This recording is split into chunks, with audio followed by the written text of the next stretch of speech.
Irmãos, vamos para a palavra de Deus? Hoje eu vou pregar em João capítulo 21, Jesus sempre nos surpreende, tá bom? É a mensagem de hoje.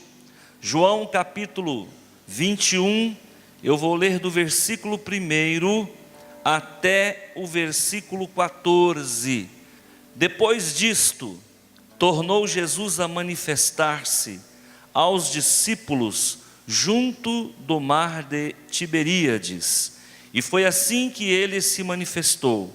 Estavam juntos Simão Pedro, Tomé chamado Dídimo, Natanael, que era de Caná da Galileia, os filhos de Zebedeu e mais 2 dos seus discípulos. Disse-lhes Simão Pedro: vou pescar. Disseram-lhe os outros: também nós vamos contigo. Saíram e entraram no barco, e naquela noite nada apanharam. Eu quero que a igreja repita comigo: naquela noite nada apanharam. Mas ao clarear da madrugada, estava Jesus na praia. Todavia os discípulos não reconheceram que era ele. Perguntou-lhes Jesus: filhos, tende aí alguma coisa para comer? Responderam-lhe: não. Então lhes disse: lançai a rede à direita do barco e achareis. Assim fizeram, e já não podiam puxar a rede, tão grande era a quantidade de peixes. Aquele discípulo a quem Jesus amava disse a Pedro: é o Senhor. Simão Pedro, ouvindo que era o Senhor, cingiu-se com a sua veste, porque se havia despido, lançou-se ao mar. Mas os outros discípulos vieram no barquinho puxando a rede com os peixes, porque não estavam distantes da terra, senão quase 200 côvados. Ao saltarem em terra, viram ali umas brasas e em cima peixes, e havia também pão. Disse-lhes Jesus: trazei alguns dos peixes que acabastes de apanhar. Simão Pedro entrou no barco e arrastou a rede para a terra, cheia de 153 grandes peixes. E não obstante serem tantos, a rede não se rompeu. Disse-lhes Jesus: vinde comei. Nenhum dos discípulos ousava perguntar-lhe: quem és tu? Porque sabiam que era o Senhor. Veio Jesus, tomou o pão e lhes deu, e de igual modo o peixe. E já era esta a 3ª vez que Jesus se manifestava aos discípulos depois de ressuscitado dentre os mortos. Amém? Deixa a sua Bíblia como está, aberta, nós vamos orar. Senhor, em nome de Jesus, é que nós então nos reunimos nesta noite. Primeiro, porque nós precisamos do Senhor e te amamos muito.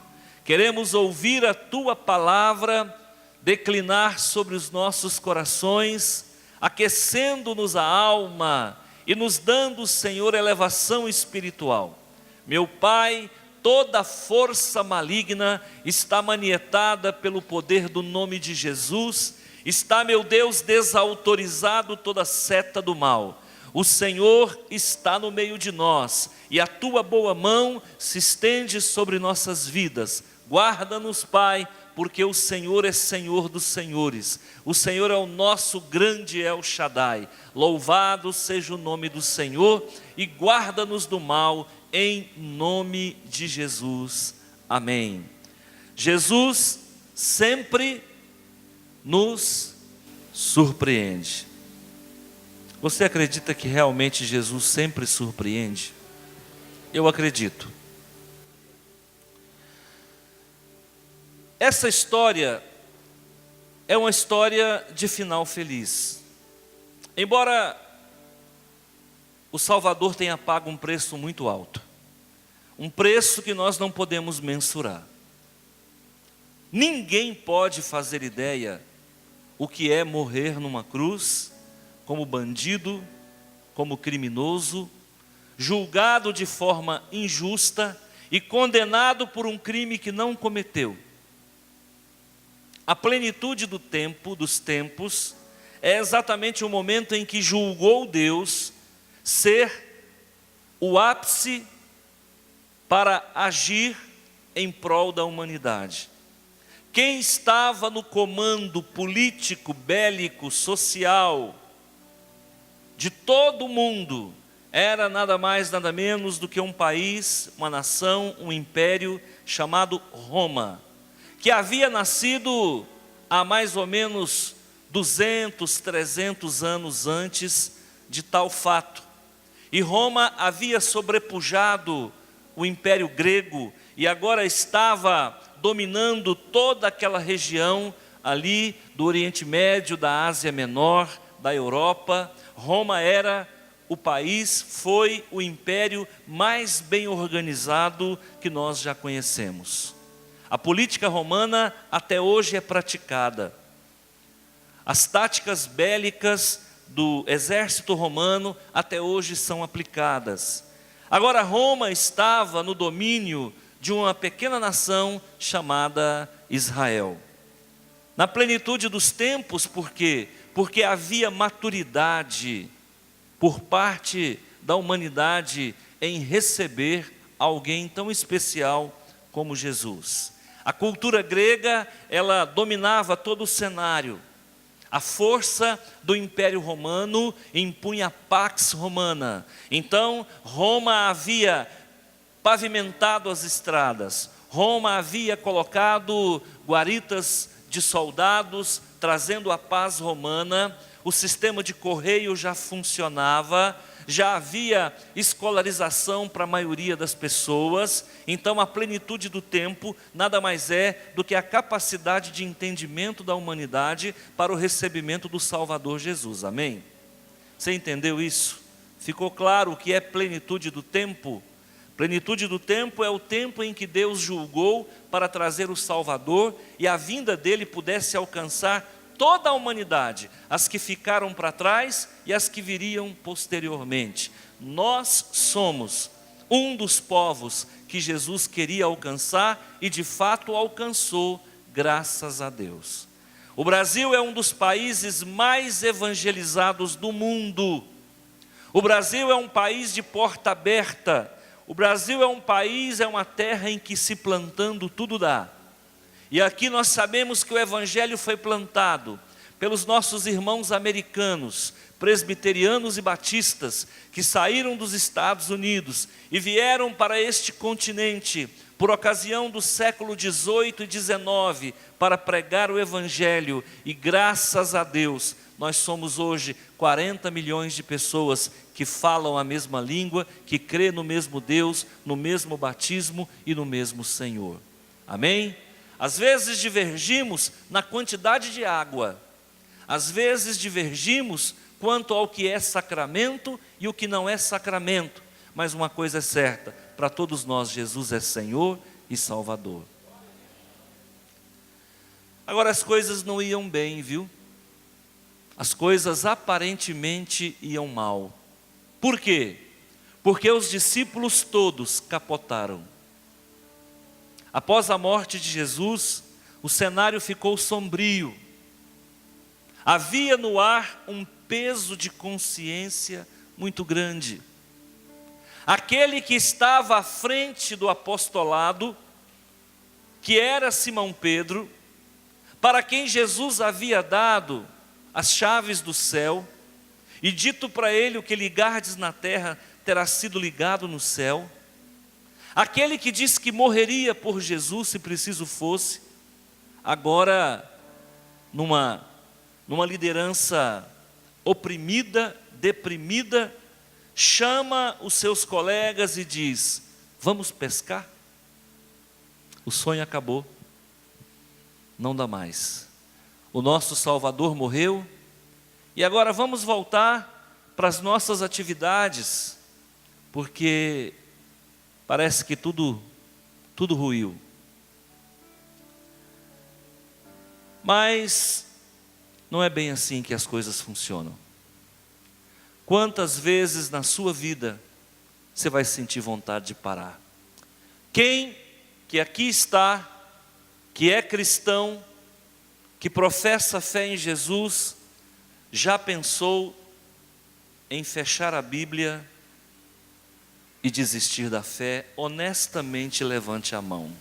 Só quem é honesto. Ok, beleza. Tem algum pastor pensando em desistir aí?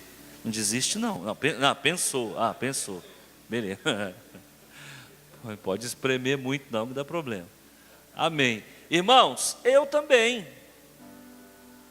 Mas aí a gente avalia uma série de coisas.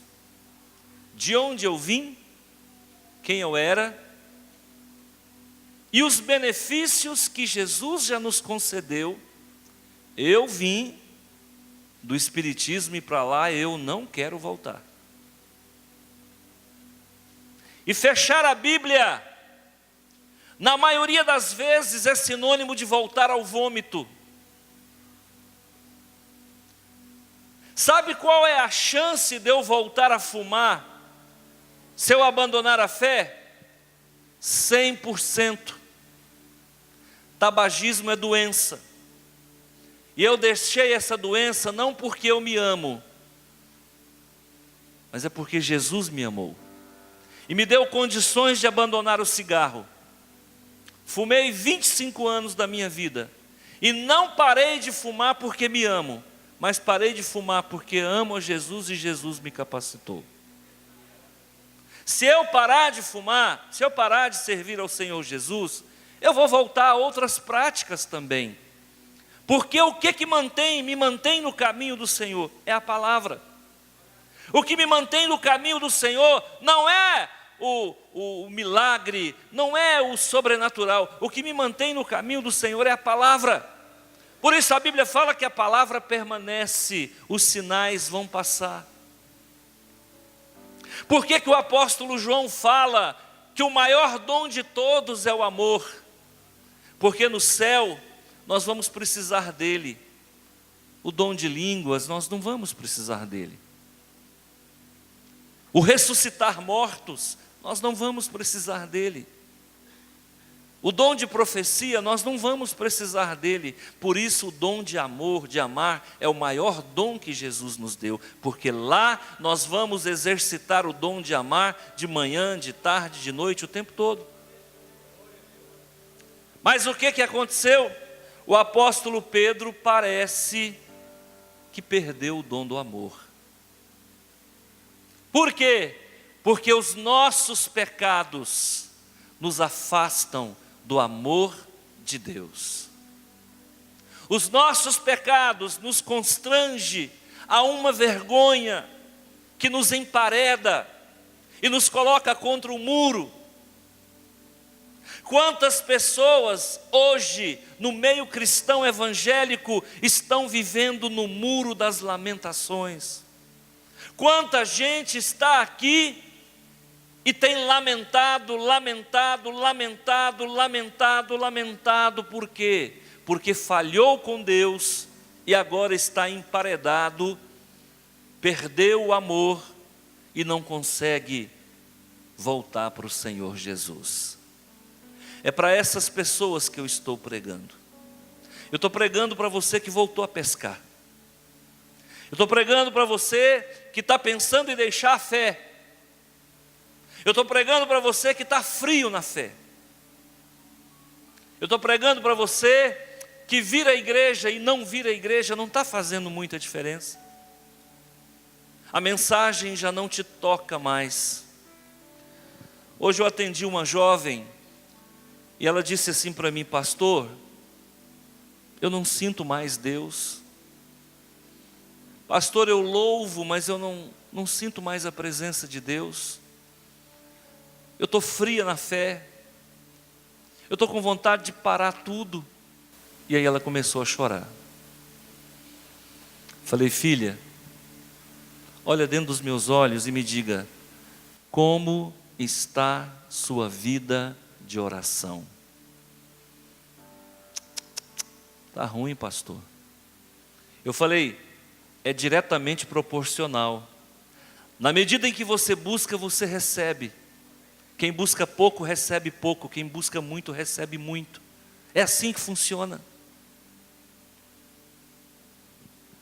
O apóstolo Pedro era um homem da madrugada. No Getsêmani ele estava com o Senhor. No Monte das Oliveiras ele estava com o Senhor. No Mar da Galileia ele estava com o Senhor. No Monte da Transfiguração ele estava com o Senhor. Nas pregações em praça pública ele estava com o Senhor. E no momento do vestibular, quando ele não podia ser reprovado de forma alguma, ele negou Jesus.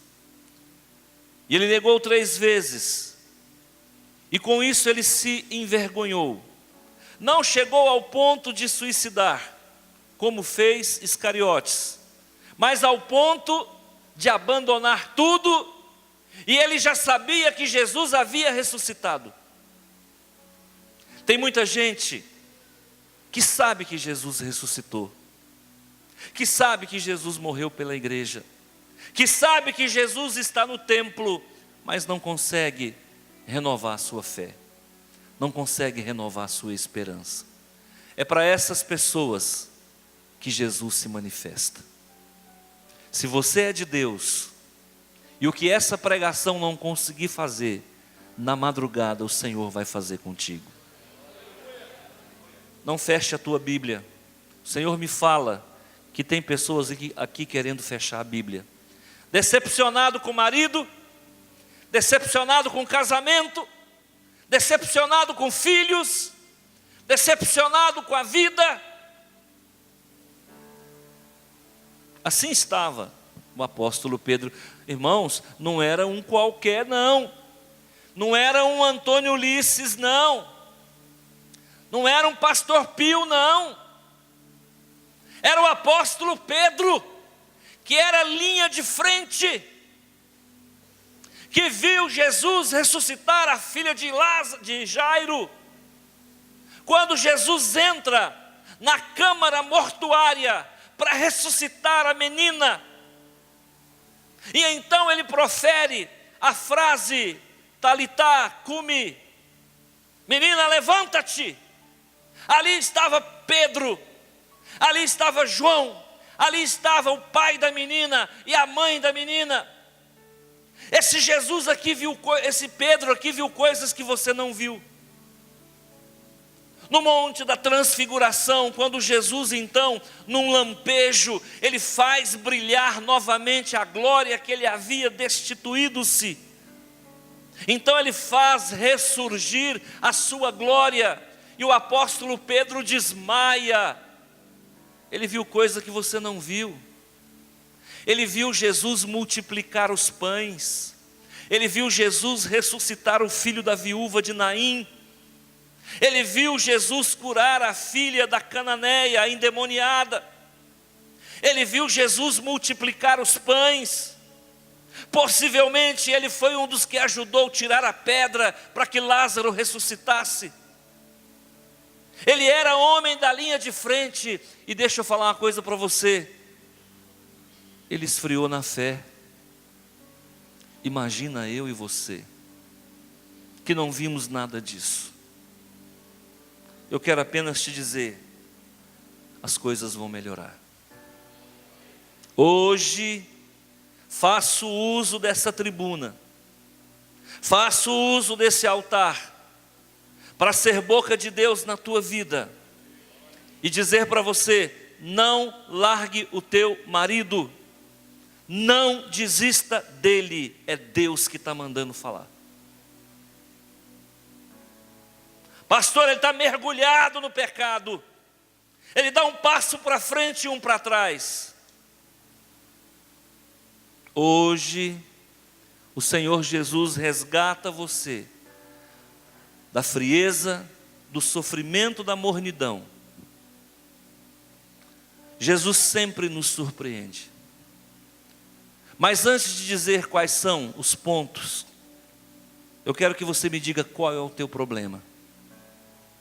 O que está matando a sua fé? São circunstâncias? São pessoas? São problemas? O que está matando a sua fé? Por que você não chora mais de madrugada? Por que você não ora como você orava? Você gostava tanto de falar de Jesus para as pessoas, entrou no automático e agora você não fala mais. Você fechou a boca. Parece que os teus problemas se tornaram maiores do que os de todo mundo. Na verdade, não o são. Não o são. Jesus nos surpreende. Primeiro, quando Ele aparece de forma discreta. Olha o versículo 4, eu vou fundamentar. Versículo 4. Mas, ao clarear da madrugada, que hora? Que hora foi? Clarear da madrugada, que hora é? 6 horas da manhã. Jesus vai bater na tua vida. 6 horas da manhã. O pão não está pronto, o café não está feito, você ainda não lavou o rosto, não escovou os dentes, não levantou da cama, mas Jesus está batendo na sua porta 6 horas da manhã. E o que é mais interessante, usando uma aparência que você não reconhece ser Jesus. Deus vai usar pessoas que você acha que não é Jesus e é Jesus atuando na tua vida. Deus pode usar um telefonema para mudar a sua história. Deus pode usar um jornal para mudar a sua história.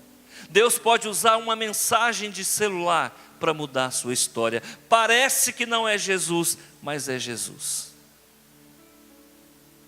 Ele aparece com outra fisionomia, com outra roupagem, com outro tom de voz. Eles não conheceram Ele pelo tom de voz. Eles não conheceram Ele pelo físico. Eles não conheceram Ele pela forma corpórea. Que hora que Ele apareceu? Na hora mais improvável. A Bíblia diz que aos seus amados Ele dá enquanto?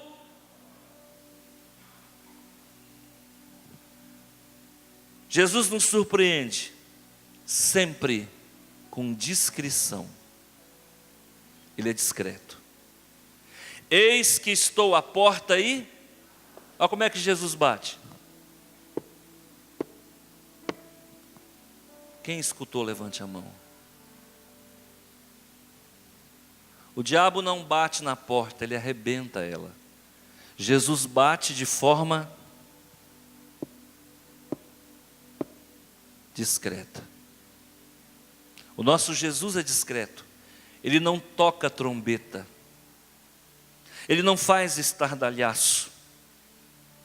Ele não cobra direito de imagem. O nosso Jesus não tem intenção de mercadejar, de mercantilizar as suas ações, nem tampouco de publicitar as suas ações. Ele vai chegar na sua vida de uma forma discreta, como Ele chegou na minha. Na minha vida, Jesus chegou através de uma moça, uma morena, bem morena, no momento mais difícil da minha vida, quando estava eu e a morte, eu contracenando com ela, no lugar mais improvável, no momento tenebroso da minha vida, numa escuridão de alma, de circunstância. Ele usa uma mulher, que se você me pedir para descrevê-la, eu não sei. Eu só sei que ela era uma mulher de cor da Assembleia de Deus. É a única coisa que eu sei. Ela não disse o nome dela, se disse eu não lembro. Eu nunca mais a vi. Para te falar a verdade, eu nem sei se ela é desse mundo. Talvez Jesus está sentado do seu lado e você não está vendo, porque Ele não tem intenção de angariar votos para Ele. Mas ao clarear da madrugada estava Jesus na praia. Jesus sempre estará na praia. Ou então Ele estará no barco, ou então Ele estará no templo, ou então Ele estará assentado à destra de Deus Pai, mas sempre voltado para a tua necessidade. Todavia os discípulos não reconheceram que era Ele. Jesus, Ele é a pessoa, é a testemunha fiel e discreta. Jesus é fiel e é discreto. Diga comigo, Jesus é fiel e discreto. Aprendeu isso? Ok. Quem está passando por dificuldade? O fiel e discreto está na praia, acenando para você. É 6 horas da manhã, é mais um dia de sofrimento, é mais um dia como qualquer um outro, na dificuldade, na depressão, na angústia, na amargura de alma. A noite escura da alma acabou, porque é 6 horas da manhã, e agora quem pode resolver o teu problema está na praia. Segundo, quando é que Jesus nos surpreende? Quando Ele diz exatamente o que nós devemos fazer. Versículo 6. Então lhes disse: lançai a rede à direita do barco e achareis. Jesus vai dizer, Ele vai te surpreender, porque Ele vai dizer exatamente o que você precisa fazer.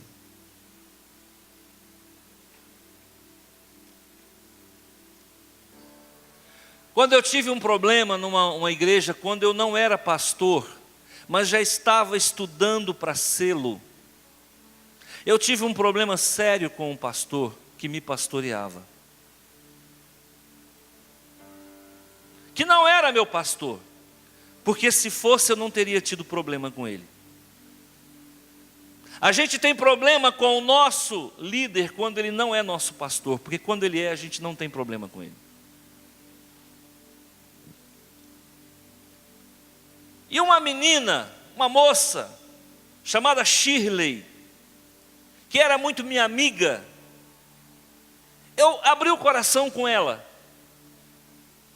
Foi mais ou menos meia hora de monólogo, e eu falando, mas ele fez isso, ele fez aquilo outro, mas ele agiu assim, mas ele agiu assado, mas ele agiu daquele jeito. Isso não é ético, isso não é correto, isso é covarde, isso é isso. E fui falando, e a Shirley foi ouvindo. Quando chegou no final, eu parei, eu falei: e aí, o que você me fala?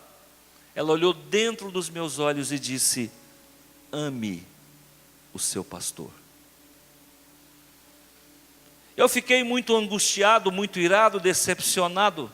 E eu disse, pensei comigo, não é isso que eu queria ouvir, mas nem sempre o que Jesus vai dizer é o que você quer ouvir.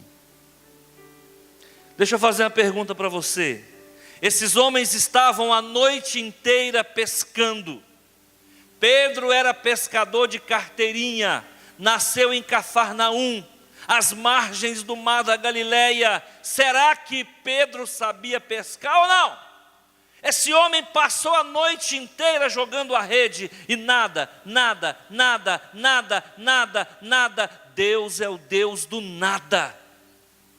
Ele opera em cima do nada. Quando tudo for nada na sua vida, Jesus será tudo. O que sobrou para esses homens? Nada. A noite inteira acordado. E nada, quando nada der certo, pode ter certeza que Ele vai dar a palavra que você precisa cumprir. Fique atento. Fique atento, porque existem senhas nessa lida com Deus. Ele disse então: lance a rede do lado direito do barco. Por que não do lado esquerdo? Por que do lado direito? Será que Deus está sinalizando alguma coisa para nós? Sim, Deus sempre vai operar da forma correta, vai dizer exatamente o que você precisa fazer. E às vezes o que Ele vai fazer é aquilo que você já fez o tempo todo e não deu certo. Mas agora, quando Ele fizer, quando Ele falar, se reveste de uma autoridade X, pode fazer que agora dá certo.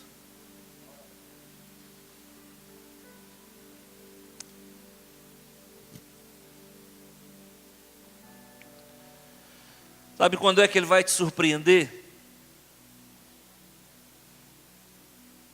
Sabe por que Ele vai te surpreender? Porque aquilo que Ele falou, Ele garante. Amém ou não? Deus garante o que fala ou não? Ele tem compromisso com aquilo que Ele fala, sim ou não? Se Ele disser que vai chover, vai chover. Se Ele disser que não vai chover, não vai chover. Então Ele diz: vai lá, lança a rede do lado direito. Agora olha o fato interessante que acontece na parte B do versículo 7. Aliás, um pouco antes. Assim fizeram, na parte B do versículo 6. Assim fizeram, lançaram a rede e já não podia puxar a rede, tão grande era a quantidade de peixe. Mas acontece que, mesmo puxando 153 grandes peixes, a rede não se rompeu. Você já imaginou se Jesus fala: joga a rede do lado direito? Eles jogam a rede, no que puxa a rede rasga. Ele deu a palavra, e a palavra dele se cumpre. Ele falou que vai resolver o teu problema, Ele vai resolver o teu problema. Você já andou, você já foi, você já veio, você já ouviu o profeta falando no teu ouvido, já disseram coisas para você que você fala: não se cumpriu ainda. Mas Ele falou, e quando Ele fala, acontece.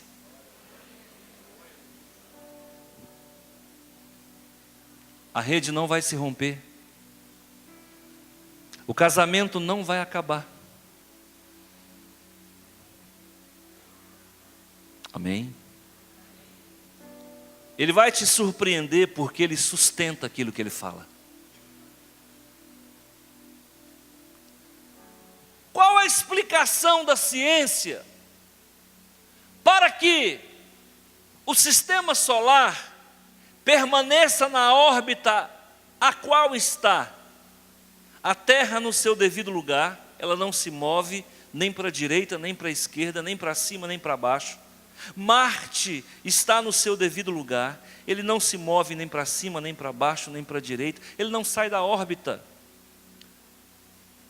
Se você for perguntar para um cientista, ele vai dizer, para um físico, ele vai dizer: olha, é porque a lei da gravidade, a atração do astro maior sobre o planeta menor, isso gera um vínculo correspondente dentro da física, e etc e tal, balela. Sabe por que a Terra não cai no abismo? Porque Deus prometeu que ela ia ficar no lugar que ela ia ficar, e assim ela está. Sabe por que a rede não rasgou? Porque Ele disse que ia pegar, e pegou.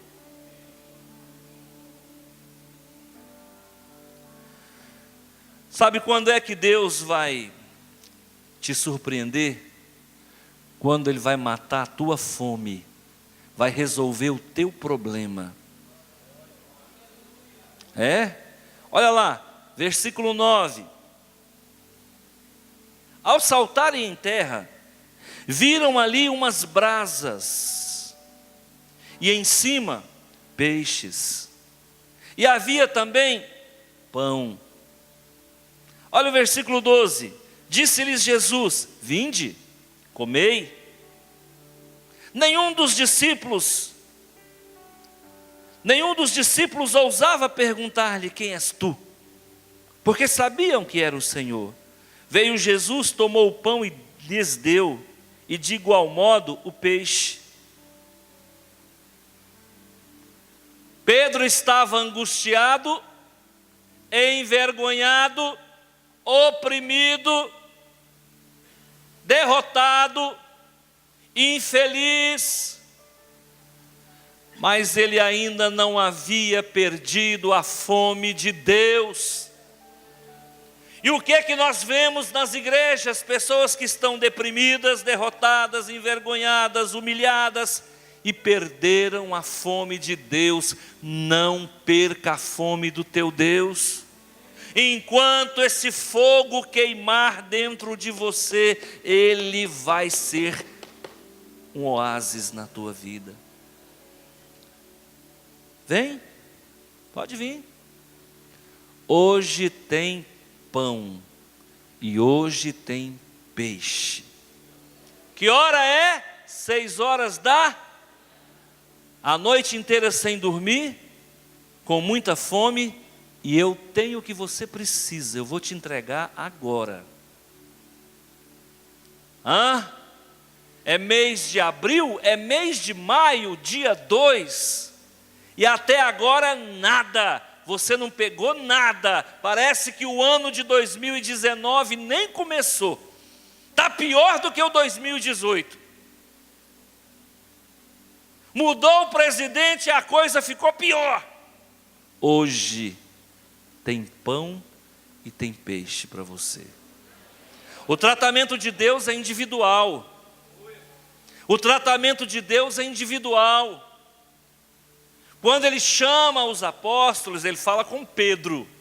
Depois ele fala com João. Pode olhar. Eu não vou ler não, que não dá tempo. Ele fala individual. Eu estou falando com você. Eu estou pregando para a igreja, mas você está entendendo uma coisa, ela está entendendo outra, ele está entendendo outra. Tem gente que chega em mim depois do culto e fala assim: pastor, aquilo que o senhor falou. Eu falo: o que eu falei, irmão? O senhor falou isso, isso, isso. Eu nunca falei isso. Porque enquanto eu prego, você ouve algo no teu idioma. Enquanto eu prego, você ouve algo que é para você. Eu estou falando uma coisa, Deus está falando outra no teu coração. Porque quando o pregador não corresponde, Deus faz o sobrenatural. Deus não é refém de homens. Deus não é refém de homens. Ele vai além, acima. Então ele está dizendo para você: eu tenho pão para você agora. Eu tenho peixe para você agora.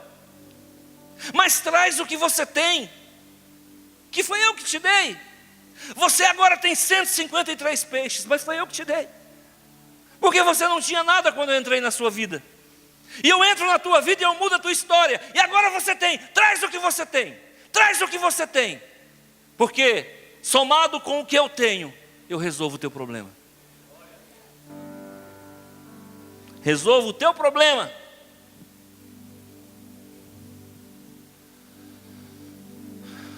Há dias atrás, eu encontrei com uma moça que fazia tempo que eu não encontrava com ela. Mas já faz tempo. Tem 3 meses. Eu falei: irmã, quanto tempo? Fazia tempo que eu não te via. Ô pastor, fazia tempo também que eu não te via. Pastor, me responde uma coisa: sua filha está grávida? Eu falei: tá. Ela falou: ninguém me contou isso. Eu tive um sonho muito ruim com a tua filha. E no sonho, a sua filha estava grávida. É a Camila? Eu falei: é a Camila. Ela disse: no sonho ela estava grávida. E na hora que o neném ia nascer, entrou secreção dentro do pulmão dele.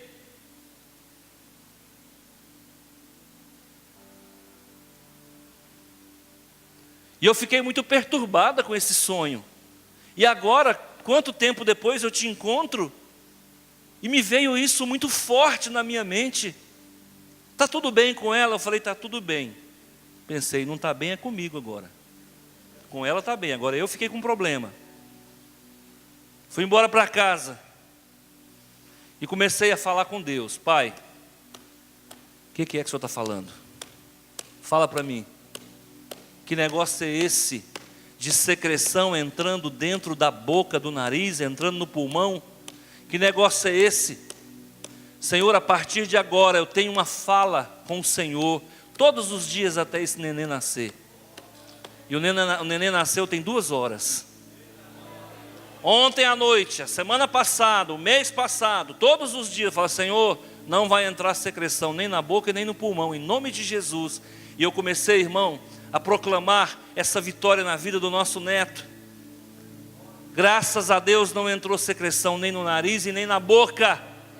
Muitas vezes Deus vai dizer para você, só para você, coisas que você precisa entrar em brecha para que Ele opere poderosamente. Leva o teu peixe, porque o peixe dele já está na praia, junto o que você tem que Ele te deu, com aquilo que Ele preparou para você, e o banquete está feito. Está feito. Não contei nada para ninguém, estou contando agora. Ninguém sabe disso. Guardei comigo. Existem coisas que você tem que guardar com você. Não fala com ninguém não. Não fala com ninguém não. É com você que Deus falou. Havia um plano para tirar a vida do meu neto. Eu falei, Senhor, é nós dois agora. Se eu falar isso para minha esposa, ela vai endoidar. Se eu falar isso para minha filha, ela vai entrar em pânico. Agora, Senhor, eu vou sofrer sozinho. Mas ele chegou 6 horas da manhã na minha praia. E ele disse para mim, pode jogar a rede. Pode jogar a rede, que ela não vai rasgar. Pode puxar a rede, que eu garanto.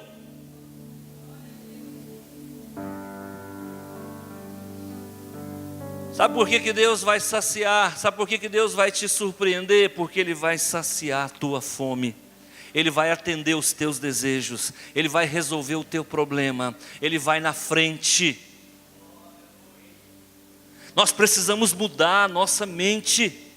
É a metanoia. Nós temos que mudar a nossa forma de ver o mundo. Quando a moça fala, olha, eu vi ele bebendo secreção, entrando secreção no pulmão, uma luz vermelha começou a acender. Eu falei, opa, Deus está falando, Deus está me dando um alerta. Entra na brecha, junta o que você tem, que Deus te deu, com o que Deus tem preparado para você, porque o banquete é certo.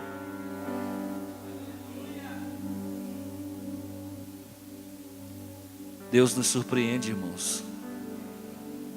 Ele me surpreendeu quando a médica disse, sua mulher nunca vai ter filho. Sua mulher não ovula. Pois com óvulo ou sem óvulo, ela ficou grávida. Deus me surpreendeu quando da gravidez da primeira filha, com 3 meses de gravidez, minha mulher contraiu rubéola. A médica falou, Roseni, você ficou grávida. Maravilha, mas você está com rubéola. Sua filha pode nascer cega, pode nascer surda, pode nascer com um monte de problema. Aí eu fui para a oração, falei, Senhor, eu joguei a rede do lado que o Senhor mandou. A rede agora tem peixe. O Senhor vai deixar rasgar a minha rede?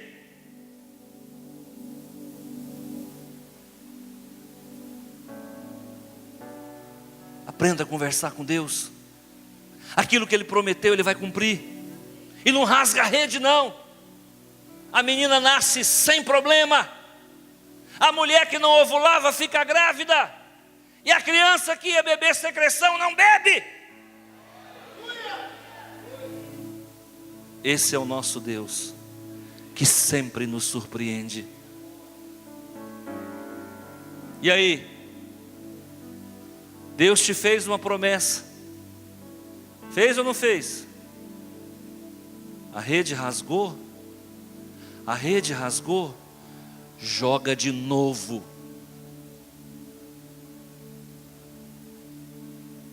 A rede rasgou? Joga de novo. A rede rasgou? Joga de novo. Mas agora joga sabendo que quem prometeu é fiel para cumprir. Se da primeira vez falhou, pode ser que Deus tenha permitido para você aprender um pouco mais, mas agora não vai falhar. Agora não vai falhar. Agora os teus inimigos vão assistir de camarote o que Deus vai fazer na sua vida. Mas por favor, não volte a pescar. Não abandone Deus. Não envergonhe o Evangelho. Não feche a Bíblia. Não mude de igreja. Fica onde você está. Floresça onde você nasceu. Quem floresce dá fruto. Quem dá fruto se multiplica. Floresça onde você nasceu. Deus está falando aqui com pessoas. Não saia da tua igreja. Está falando para mim. Estou entregando aqui o pão e o peixe. Não saia da tua igreja.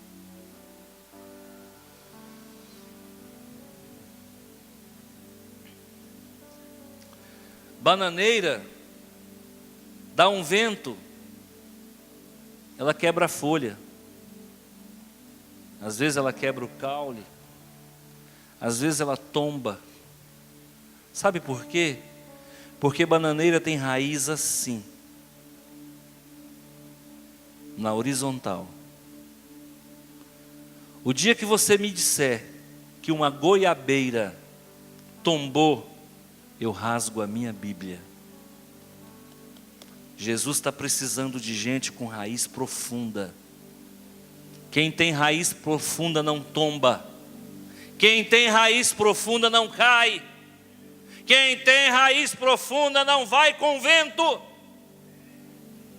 O maligno está soprando na vida de algumas pessoas aqui. Mas escuta, agora não é bananeira mais não. Agora é goiabeira de Jesus. Você vai sair daqui diferente do que você entrou. Vai sair diferente. E se você quer saber se eu sou homem de Deus ou não, alguém vai dizer para você, você está diferente. O que aconteceu? Você está diferente. E aquele que perguntou para você, mas você não é crente?